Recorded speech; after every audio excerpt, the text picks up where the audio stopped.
Баршаңызға сәлем достар, сіздермен бірге мен Ерафифа. Бүгінгі біз өз оқырмандарыңыздың составын бағалайтын боламыз. Видео бастамастан бұрын арнаға тіркеліп лайк басып кетіңіздер, және де сіз осы видеоға түскіңіз келсе, міндетті түрде арнаға тіркеліп лайк басып кетіңіз. Ал біз бастаймыз. Бізге міне біріншіден Ералы деген біздің оқырманымыз екен. Аккаунты өте жақсы аккаунт. Вратарды көптеген юректерді ауыстыру керек. Вратарды, левый защитникті енді айтпасақ белгілі бұлардың бәрін. Енді екінші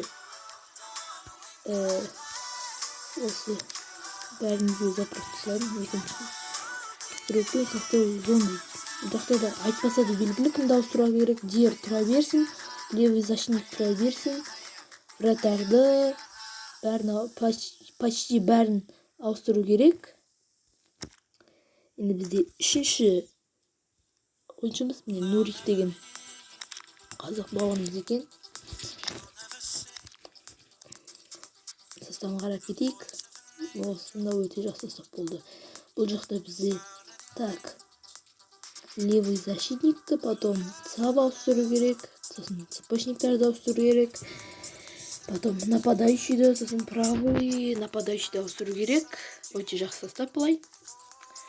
Енді осымен біздің видеомыз тәмәм. Баршаңызға сәттілік, сау болыңыздар. Если сізде видеоға түсіңіз келсе, міндетті түрде арнаға тіркеліп лайк басып кетіңіз. Баршаңызға сәттілік, сау болыңыздар.